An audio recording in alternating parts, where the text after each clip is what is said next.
right, Jacob, Margaret, lovely to meet you both. Nice to meet you, man. Ridley Scott, we're talking about one of the greatest filmmakers of all time. Mm-hmm.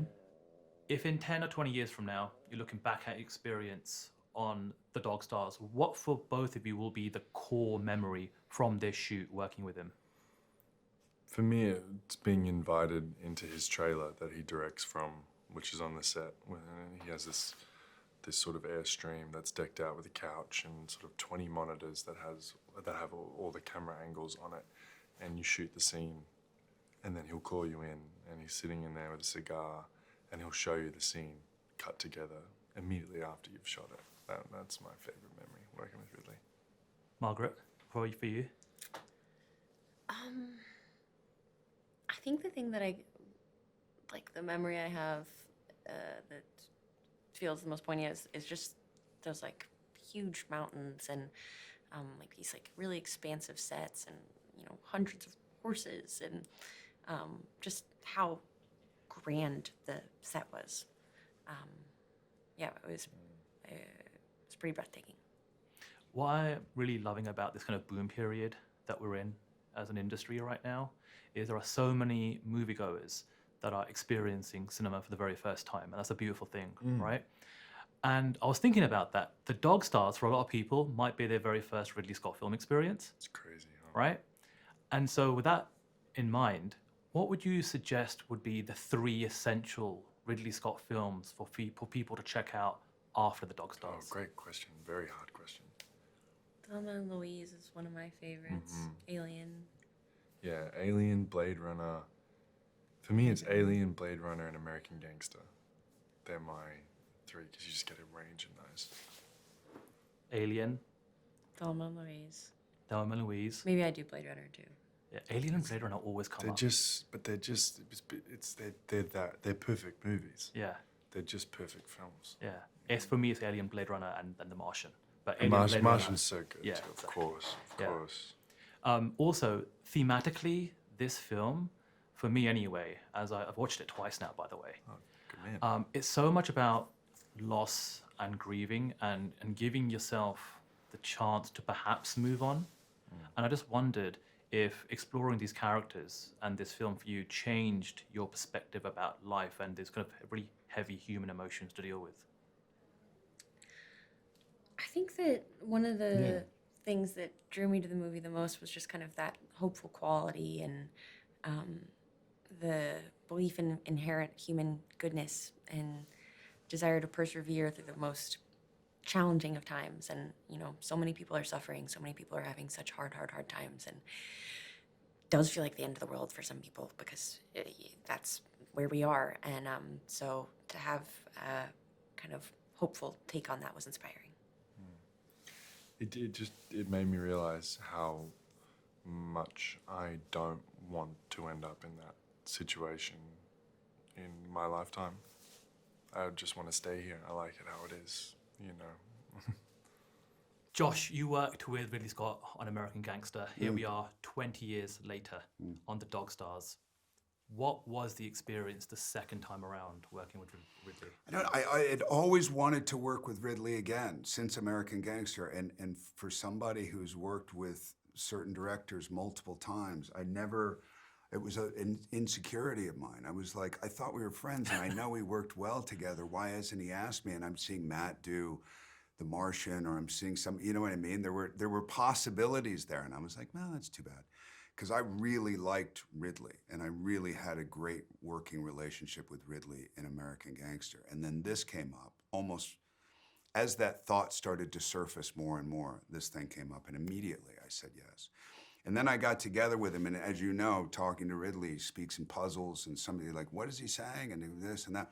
And I wasn't used to it anymore. So we got together the first time in a very long time to talk about the movie, and I panicked. And and I almost left the movie. But Actually, yeah, actually. I just panicked. I was jet lagged. I had my family with me. I was under prepped because I had just come from another film. I just think I was overwhelmed. Wow. And it lasted a day. And then after that day, my family actually left Rome and went and traveled in Portugal or something. And then Ridley and I said, and I became so addicted to his process by the end of it that I was really sad when the movie ended. Wow. Well, I'm glad that you I brought love it back. Ridley, Yeah. is my point. Don't we all? Don't we all? Yeah. You know what's crazy about that thought right now? Is we are experiencing such a boom period in the business, right? Yeah, And I was it's just cool. thinking about this. There are a lot of moviegoers right now that are experiencing cinema for the very first time. And this might be, the Dog Stars might be their very first Ridley Scott experience, it's right? crazy. That's crazy, right? Yeah. So with that being said, coming off of the back of the Dog Stars, if there are 3 essential Ridley Scott films that you would recommend for people to check out, what 3 films would you suggest?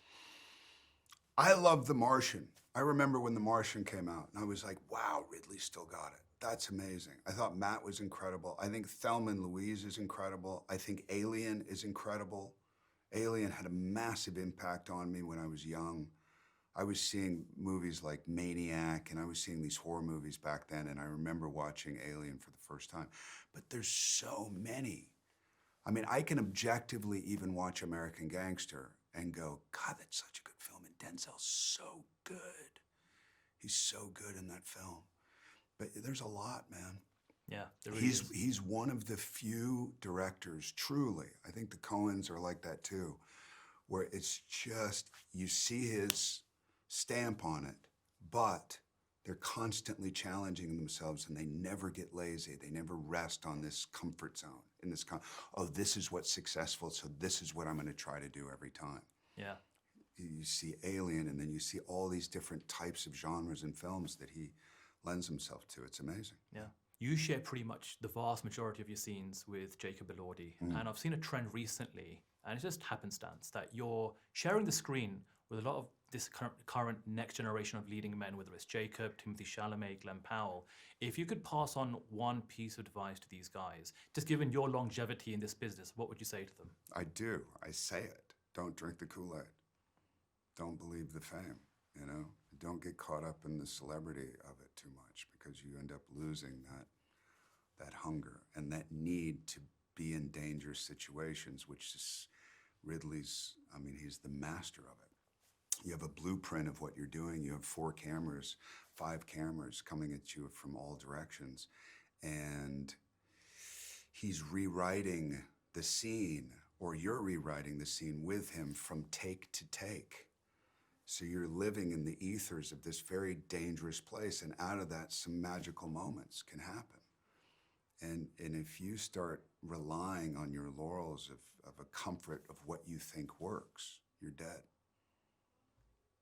That's a great piece of advice right there. Thanks, man. Ridley, you've said that your casting process is very intuitive.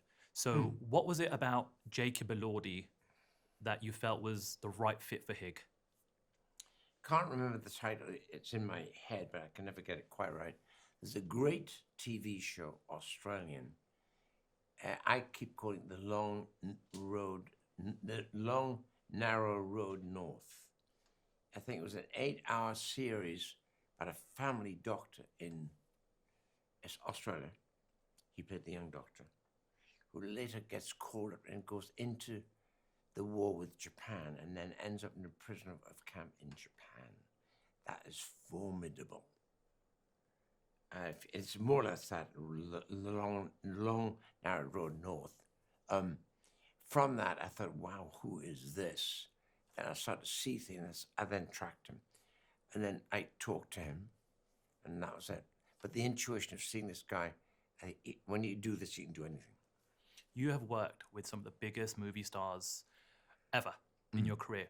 What qualities does Jacob have that makes you confident that he's about to go on a long, successsul run in this business? Well, when I cast, it tends to be with presence first, and then hope to God they can act. No, I'm serious. Presence, everything. And presence, you can't buy presence, you can't act presence, you got it. That sounds depressing for other wannabe actors, but you either got it or you haven't got it, I think. That's a horrible thing to say, but there it is. So it's like that. And I don't mean factor. necessarily good looking. Right. Just there's a confidence, an assurance to who they are. You've also said on this press tour that The Dog Stars is your best film since The Martian. And I'll just say, I love The Martian. I think I'll go as far as to say I think it's one of the most rewatchable movies ever made. Every time it's on, I'll just stick with it. I want to go on this journey with Mark Watney again and again and again and again. Yeah. What is Well, it? it's about survival. Yeah. So what is it about Dog Stars that puts this on that level of The Martian for you? Well, I think there's a degree of survival, and you have two men who are the odd couple. You got Walter Matthau. You got. Do you remember there's a film called The Odd Couple? You ever see that? With, Do you Jack remember Lemmon? who Jack Lemmon was? Yeah, Jack Lemmon, The Odd Couple, of course. Yes. So I say I've got the odd couple here. One who is about force, and the other one who's not about force, about other solutions.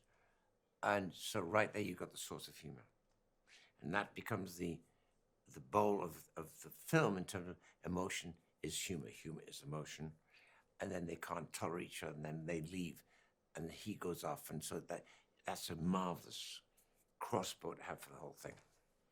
What I love about the boom period that the industry is enjoying this year is that there are so many new moviegoers that are kind of enjoying cinema for the very first time, right? Well, I think it's a lot to do with the AC. A lot of people haven't got AC. Well, air conditioning helps. Incredible heat. Yes. Heat waves always help. Yes. But what I was thinking about was, for a lot of people, this might be, the Dog Stars might be their very first Ridley Scott film experience. Yes. So coming off the back of that, if there were 3 essential Ridley Scott films that you would recommend people check out after the Dog Stars, what 3 films do you think that should be? I tend to lean toward, I'd say The Duelist. Paramount made 7 prints, but it won a prize at Cannes, my first film. I think that was, for the smarter of them, it's worth a view at night on a good TV. Almost everybody has a good TV today, don't they? Right. So the danger about good TV is it's sometimes better than good cinema. So my films, my God, I think Martian is worthwhile. Black Hawk Down is pretty damn good. You know, the biggest part of the audience of Black Hawk Down were women, not the guys. I think the women like to watch all the guys, these soldiers. Kingdom of Heaven. Kingdom of Heaven, the scene between Salah ad-Din, who was a real Muslim, and the Prince of Jerusalem had to wear a mask because of his leprosy.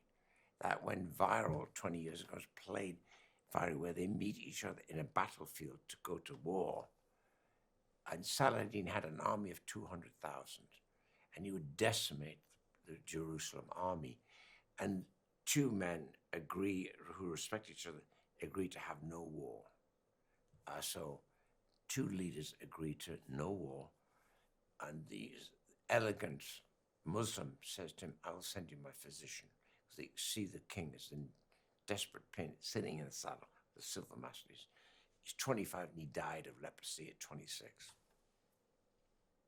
Well, that's all we've got time for. I really appreciate the candor and the 5 minutes. And I just want to say thank you very much for your contributions to cinema. I really enjoy all your films. Thank you, man. Appreciate it. Yeah. Thank you so much for your Thank time. you, I man. really enjoyed the film. Hey, thank And you I very hope I much. don't scare him too much. No, you're good, brother. Sorry, thank That's you. all right. Thank you very much. Appreciate the time, Josh. All right, you too. Have a wonderful day. Thanks.